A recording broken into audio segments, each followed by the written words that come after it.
Hola, soy Valeria, soy estudiante del octavo semestre de la carrera de Derecho y el día de hoy traigo una sentencia muy importante para nuestro marco jurídico nacional, que es la contradicción de tesis 293/2011, pronunciada por la Suprema Corte de Justicia de la Nación. Esta sentencia es muy importante y al conocimiento de ella se abocaron todos los ministros que integran la Suprema Corte y trata un tema básicamente a grandes rasgos, qué relación guardan los tratados internacionales con la Constitución Política de los Estados Unidos Mexicanos, qué integra este bloque de constitucionalidad y qué rango tienen o qué carácter tienen las sentencias o los precedentes emitidos por la Corte Interamericana de Derechos Humanos. Aquí no creo tan importante entrar a los elementos fácticos del caso, sino que quiero partir desde que se hace la denuncia de esta contradicción ante la Suprema Corte por un representante de una de las partes que estuvo dentro de un juicio de amparo en donde derivan dos criterios que son contrarios entre sí y que originan esta contradicción de tesis, ¿no?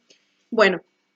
quiero hacer mención de la reforma en derechos humanos, en materia de derechos humanos que hubo en junio del año 2011. Es importante destacar que esta contradicción, este asunto, estos juicios de donde emanan las contradicciones se suscitaron antes de la reforma del año 2011 y por lo tanto la Corte determina que es importante hacer el análisis o determinar el criterio que va a prevalecer tomando en cuenta ya este nuevo marco vigente a partir de la reforma en materia de derechos humanos del 2011. Entonces, bueno, aquí fue la contradicción entre dos tribunales colegiados de diferente circuito. El primero de ellos establecía que los tratados internacionales se encuentran por encima de las leyes federales, pero por debajo de la Constitución política, y que la jurisprudencia o los precedentes emitidos por la Corte Interamericana de Derechos Humanos tienen un carácter orientador, sino que estos no resultan obligatorios. Y por otro lado, el otro tribunal colegiado determinaba que en materia de derechos humanos los tratados internacionales deben de elevarse al rango constitucional. Se equiparan a la constitución política precisamente porque el contenido de estos tratados es de derechos humanos y que la jurisprudencia emitida por la Corte Interamericana de Derechos Humanos resulta de carácter obligatorio para que los jueces de todo el país la observen y la tomen en cuenta en las resoluciones a las que ellos se van a abocar o sobre las cuales van a decidir o emitir sus criterios.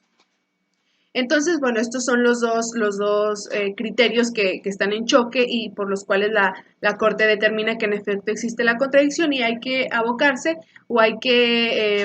plantearse cuál es el criterio que debe de prevalecer haciendo un análisis que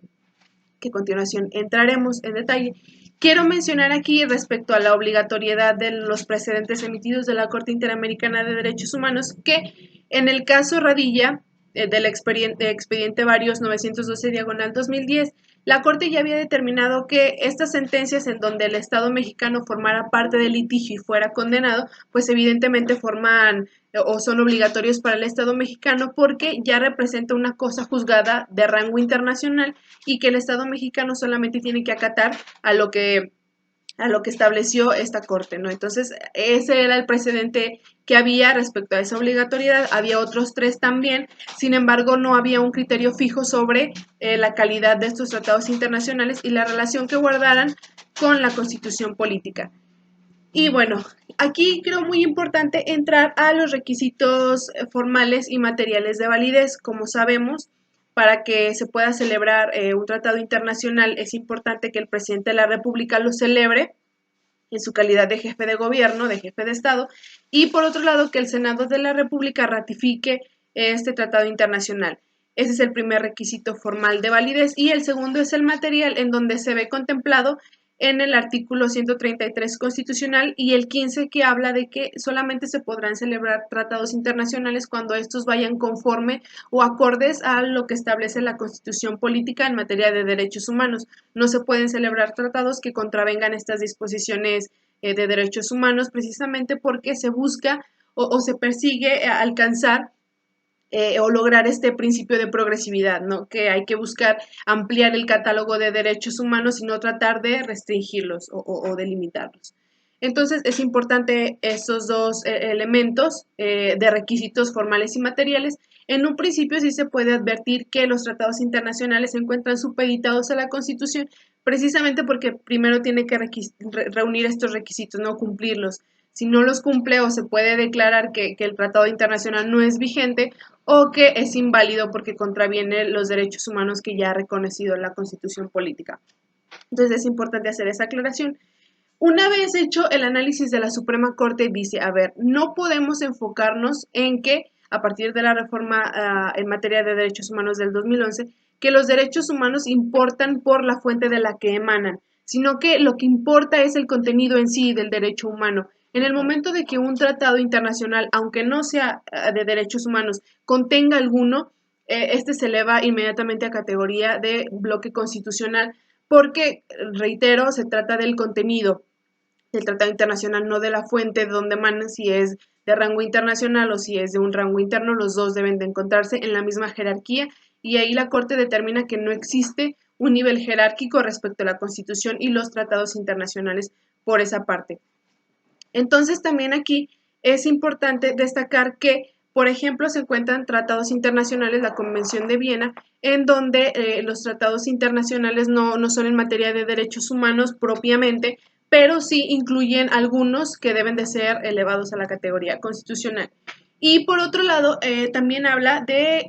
este carácter que tiene la jurisprudencia emitida por la Corte Interamericana de Derechos Humanos y dice que resulta vinculante para el Estado mexicano precisamente por buscar perseguir este principio de progresividad, ¿no? Sino que independientemente de que el Estado mexicano forme parte en el litigio de esta sentencia, de donde emana esta sentencia o no, todo aquel precedente que emite la Corte Interamericana debe de ser observada por los jueces de todo el país en el Estado mexicano y que la Corte Interamericana como último intérprete de la Convención Americana sobre los Derechos Humanos, pues bueno, se debe de entender que estas observaciones, estos criterios, estas interpretaciones que vierte en sus sentencias, pues bueno, ya conforman una norma, haciendo la distinción de que una disposición es el texto propiamente que se encuentra consagrado en la Convención y que adquiere el valor de norma cuando la Corte le da una interpretación, le da un sentido, le da un alcance. Entonces es por eso que la Corte determina que estos precedentes, independientemente, indistintamente de que el Estado mexicano forme parte del litigio dentro, sino que debe de acatarse o debe de resultar vinculante para los jueces desde el momento en el que se emite y que como es último intérprete la Corte de esta convención, pues bueno, debe de ser tomada en cuenta. Aquí también es importante mencionar que en esta selección de precedentes de jurisprudencia nacional o internacional, el juez debe de atender, el juez que se encuentre al que se le presente un caso en particular en donde tenga que decidir sobre derechos humanos, pues bueno, tiene que implementar este principio pro persona de decir voy a aplicar este precedente internacional o voy a interpretar el precedente nacional. Aquí es importante que se cumplan con tres premisas. La primera es que la sentencia emitida por la Corte Interamericana y el caso que se le está presentando al juez sean análogos. Tiene que haber similitud, semejanza en las circunstancias de tiempo, modo y lugar y la disputa de derechos en que se encuentra, ¿no? Es importante que prevalezca o que exista esta analogía para que resulte aplicable. En segundo término, el juez debe de tratar de armonizar la jurisprudencia internacional y la jurisprudencia nacional como una forma de colaboración y de crear un criterio unificado en donde tienda a resolver una situación en particular, pero que se tomen en cuenta ambos precedentes y que en caso de que no sea así, que sea imposible armonizar ambos precedentes, pues bueno, hay que acudir al principio pro persona y aplicar el precedente, sea de rango internacional o de rango nacional, el que mejor proteja a la persona, justificando también el por qué el otro precedente no resulta aplicable o porque el que se escogió es el más favorable para la persona. Esos son básicamente los tres requisitos que se deben de tomar en cuenta por los jueces federales del Foro Común e incluso por la Suprema Corte de Justicia de la Nación cuando vaya a resolver un tema que verse sobre derechos humanos. Bueno, aquí también cuidando la garantía interna y externa, la interna pues las garantías que prevé la propia Constitución para salvaguardar estos derechos humanos de las personas y también se pueden acudir a las garantías externas que serían de rango internacional, las que son previstas por la Corte y otros instrumentos internacionales para garantizar y tutelar estos derechos humanos. Y bueno, aquí entonces se concluye, la Corte concluye que entre la Constitución Política de los Estados Unidos mexicano y los tratados internacionales no existe un nivel de jerarquía, sino que ambos constituyen un bloque de constitucionalidad y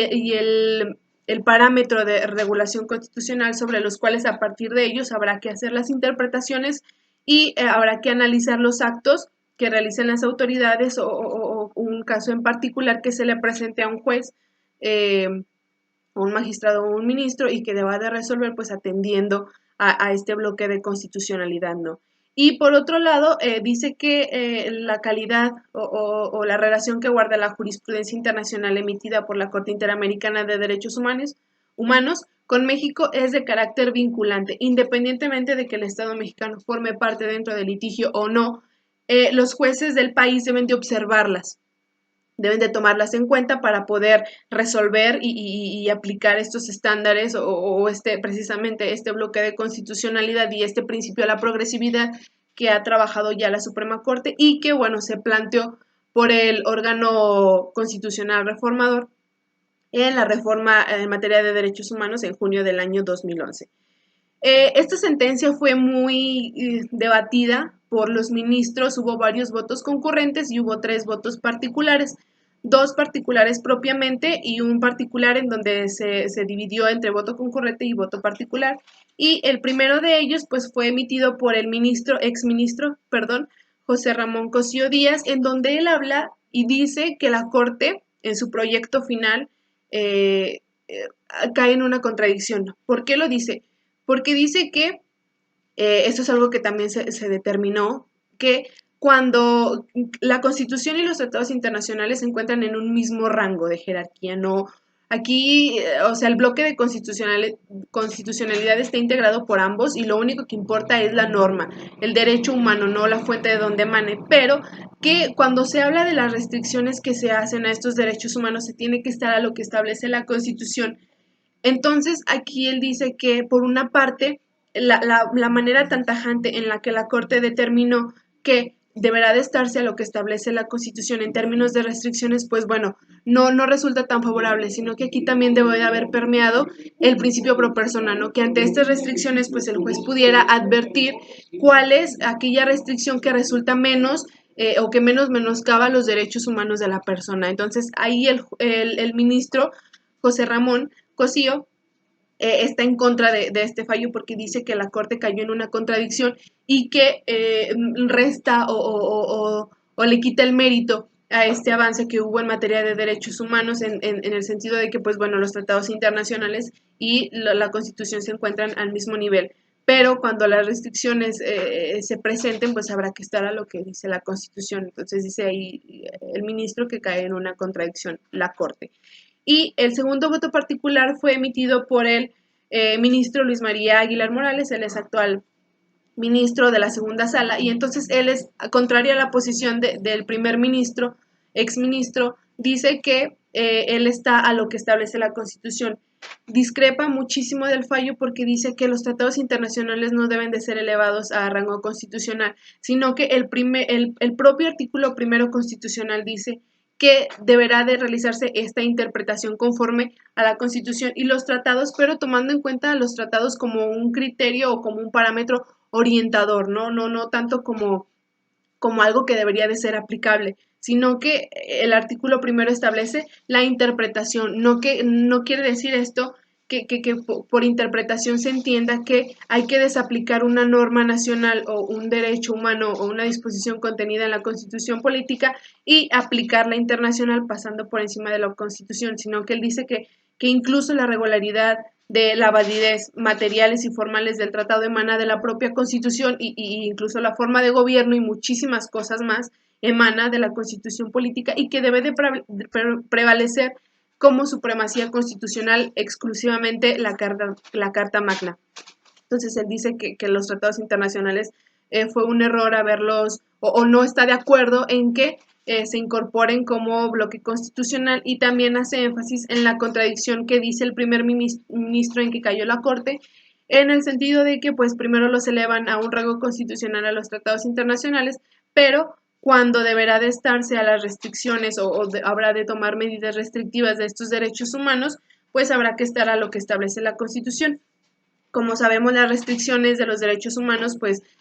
resulta algo muy natural que debe de suceder, dado que los derechos humanos no son absolutos y bueno, hay impedimentos o hay limitaciones internas o externas, depende de lo que establece la norma constitucional o del menoscabo que pudiera tener el ejercicio de un derecho en los derechos de terceros. Entonces, ahí también, digamos que el primer ministro tiende a estar de acuerdo con la implementación holística o completa de los tratados internacionales. El segundo ministro dice que no está de acuerdo, que debe de prevalecer la supremacía constitucional meramente y tomando los criterios o las disposiciones de tratados internacionales como un criterio orientador o interpretativo en dado caso. Y el tercer ministro, José Fernando Franco González Salas,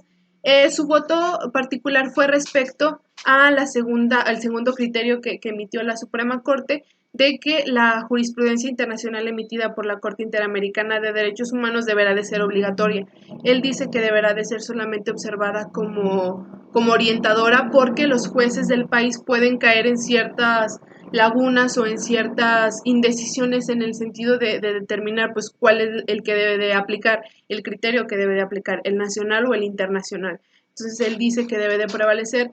o que debió de haber prevalecido la jurisprudencia internacional como un carácter